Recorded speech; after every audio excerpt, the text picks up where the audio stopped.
In today's video, a hobby of ours first. I had to halt production of my watch review video so I could run upstairs and buy one of their watches. Mr. Jones, this one's for you. Welcome back to this hobby of ours. I am your host, D. And in today's video, I've got a pair of watches from Mr. Jones, based out of London. If you are not familiar with them, you better get familiar with them quick. They are an amazing little watch maison? Is that the right term? I don't know. I guess you might consider them a micro brand, but they've got a very unique approach to their horology. They more or less partner with individual artists to come up with the concept for the watch. Mr. Jones started his company doing his own watches and sourcing, I guess, the movements, cases or whatnot out of the Far East somewhere, but because of supply chain and whatnot, they decided to move a great deal of that in-house, so to speak, and then I think they're making their dials and assembling in the UK, London. It has, I'll insert a little picture over here of a close-up. It says on the hands, "Remember, you will die." Now, of all of their beautiful, fun, whimsical watches, I chose to review this one because when I saw it with my buddy Dave at Windup in New York, it really kind of hit me like a ton of lead, that sentiment, like a Memento Mori, which is not something that's, negative. It just reminds us of the frailness of life, that life is not permanent, tomorrow is not promised to anyone. And I found it to be just a fabulous thing to meditate on, to think on, as a God-fearing man. I know everything's in God's hands, and one day, the only day we've been given is today, if we were fortunate enough, blessed enough to be woken up and introduced to the day. So why not make the most of our time and treat it as precious? But you're going to see, so I borrowed the automatic, and this is the automatic case setup, the watch on leather strap with like a Milanese style bracelet in there. But that's not the one that I ran upstairs to buy. And I'm gonna get a little assistance from my buddy James Robot. And I more or less bought this watch for James. This is the quartz version of the piece, of the design. There's a handful of reasons I chose this over the automatic. Chiefly lug to lug, the price point was excellent, plus they had a sale. And for me and the Memento Mori aspect of it, I wanted the quartz ticking. This automatic has got the Salida inside, very smooth sweep, excellent automatic movement.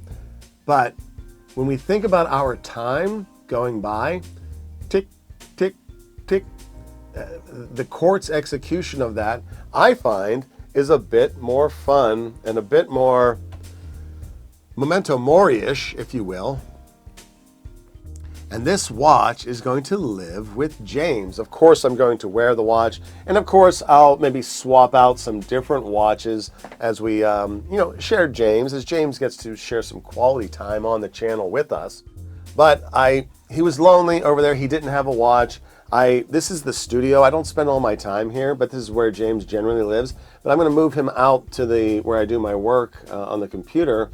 And he just looks so much better with it. And that Milanese bracelet looks amazing on the automatic, so I might have to fetch one. This is 18 millimeters at the lug. If you have any recommendations for Milanese bracelets, 18 millis, hit your boy D up, sort me out, help me find one. But I have to say, I didn't plan on this, but the dial, the watch, the everything goes perfect with, I guess James is kind of in his birthday suit. He doesn't have any clothes on, but it kind of goes pretty much epic with that. And I think that's going to be one of his mainstay watches, certainly watching it when I'm not wearing it. Delving in a little bit into the ethos of Mr. Jones watches, it says it right here in the slip that come in the box.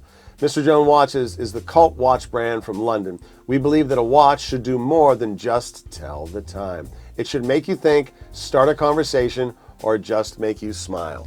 Check, check, check. All three boxes have been checked. I absolutely adore this. Adore it, adore it. And as quoted in my favorite film, doesn't get any better than this. This is your life, this is your life, this is your life, this is your life. Minute, spending 1 minute at a time. This is indeed your life, clicking, ticking away 1 second at a time. And without me belaboring the point, let us jump into the review, hit the deck, and check it out. Such an absolute pleasure to have these both on deck. So happy. So in my previous interview episode, I called that the whimsical world of Mr. Jones watches. And there is a bit of whimsy to it, but there's also some serious artwork happening. And it's something worth highlighting. I didn't want the use of the word whimsical to take away from what I believe is some really excellent artisan watchmaking. It's almost as if the art is more important than the horology. It's not. It tells the time. It's got fabulous movements in both of these watches. But for me, remember, you will die. This was Dave's favorite piece when we were tooling around wind up. And I am glad I got to experience this one. Actually, we can take that off, just like that. It's very genteel. Let's put some numbers up on the board. This isn't going to be a watch wars, but it is going to be a suitable comparison of two. Just going to shoot through these real quick. We're looking at 40.5 millimeters. This is the auto.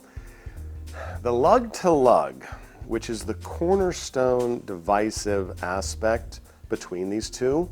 This has a very prodigious lug to lug, looking at 49.8 on it. So remember that number, 49.8, 11.7, pretty slim relatively, 20 millimeters at the strap, so thankfully no UGG width. 50 meters of water resistance, perfectly fine for a dress piece. And this is, of course, the Accurate. What a clever name, because it is so, come on, focus. You will die. The Accurate. So this has the Sellita SW200 inside, and that's going to give you 38 hours of power reserve. Now, by contrast, we've got the quartz piece over here. Put some numbers up on the board for it. 38 millimeters, but, and the reason I bought it, well, actually, one of the two reasons, 42.5 on the lug to lug. I have a 6.5-inch wrist, and this one, while I can pull it off, wears a touch large because of the lug to lug. This one is going to wear so much better for my wrist, and the ticking. The reason I bought this watch is I'm going to treat it as a memento mori, a reminder that life is fleeting and passing. And for me, seeing that quartz tick is more pronounced than the smooth sweep of the auto. I love auto and quartz movements. I have a general preference for automatic or manual wind. But for the reason I'm buying the watch, Memento Mori, to put on my desk and keep around on a more regular basis than, frankly, most of my other watches, is because I want to see that ticking, my time ticking down one second at a time. So back to the dims, we're looking at 10.7 on the height, 18 at the strap. Thankfully, also not an UGG width. I have a number of really nice straps. Although this one, I like this strap a little bit more because it's got the contrasted white stitching. And then over here, this is all black. But with the automatic, you get a nice Milanese style bracelet, which is rather lovely. So I think that, actually, yeah, I will, okay, I'm sorry, I will do it. I'll put it up against it for you so you can see. Yeah. That is going to go lovely on there. I shall very much, most likely, seek one out in 18 for the quartz watch that is staying with me. We also have 50 meters of water resistance. Perfectly fine. Hold on, camera. Apologies. We've got 50 meters of water resistance, sapphire here, and the quartz movement inside. I forgot to mention this one over here. Sapphire up front where it counts, and mineral on the back. And we have the Accurate. I see that rotor going in there. Come on, rotor, start going. There you are. So a couple of nice watches. I would say, depending on your preference, I've got some friends who are so opposed to quartz. I don't agree with them, but they're still my buddies. But that lug to lug, for me, is more it affected my buying decision. In the middle of producing the video about this, I enjoyed it so much, and frankly, they had a sale, and I caught wind of it. And once I realized the difference in the lug to lug, I was like, "Yep, that's me." And then, of course, the quartz ticking. It speaks to me for the reason why I'm buying the watch.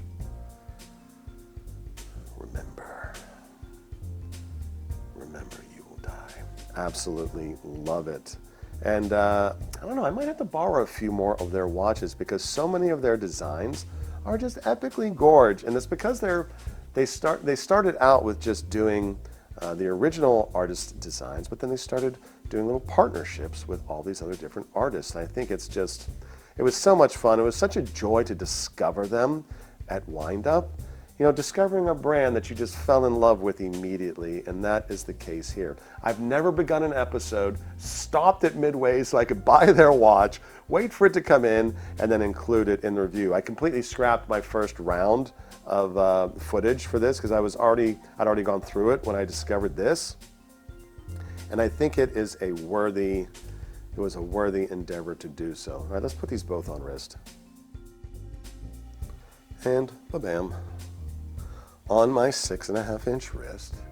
And again, we've got 40.5 across, but 49.8 in the wingspan. And for me, this being a dress watch, it's going too far. I wouldn't be able to wear it comfortably, confidently, the way I can that quartz. What an amazing thing. I learned rather late in watch collecting that lug to lug means more than the sheer diameter. Let's put on the quartz next. And ba-bam. 6.5-inch wrist. You can see it wears just a bit more politely. And what a conversation starter as well. Oh, Dee, what watch do you have on today? Oh, I've got my Memento Mori, the Accurate, which reminds me that one day you all gonna die. I can't wait to wear it into the office. My buddies at work know that I'm into watches, so probably have a good bit of fun with this. All right, you know what we're doing next. All right, since this is the loaner watch, I didn't want to expand it by putting it around higher up on my wrist and have the chance of these clanking, but we have to do a Castro when we're doing a side-by-side, but not a Watch Wars. Although maybe this would have made for an interesting Watch Wars episode. I think the quartz would have won strictly based on lug to lug, and it was check their website for pricing. The quartz piece obviously is going to be a little bit less, actually quite a bit less, and you're getting that extra Milanese with that one. But lovely watches, and just so very pleased to have met them, and I'm very grateful to the team for loaning me in this watch. And frankly, for running that sale so I could get mine at a discount. Absolutely adore it. All right, let's take it back to the shop. And there you have it, Mr. Jones. Mr. Jones in D. Love this watch. Wonderful, wonderful piece. I hope to check out some more of their watches. I'm gonna put some pictures up here. There were at least 3 others they could have just as easily asked for to have them in and enjoy them because they were so beautiful. And I did get to see them at the show. If you have opportunity to get to one of these watch shows in your town, by all means, check them out. It's actually it's time well spent. And I'm so grateful to them for trusting me with their watch so I could spend some time with it. It's absolutely hilarious. I was enjoying the watch so much, I had to stop doing my love, my passion, my hobby of shooting videos so I could go buy their watch, and overjoyed to have it. So hope you enjoyed the review, and that wherever you are in this wonderful, beautiful hobby of ours, you're doing well and that you're blessed. You're having fun with your watches, maybe even picking up the occasional wild card watch for your collection. And we will catch you in the next one. Peace. If you'd like to support the channel, head over to hobbyofhours.com. We've got artwork, coffee mugs, hats, t-shirts, and even a watch book. 1001 Watch Designs, Volume 1. Over 1,000 designs in here. Steampunk, super futuristic, kaleidoscope, even super real ones. Watches that you could probably put on your wrist today. It's a great way to support the channel. Thanks for coming along on the ride.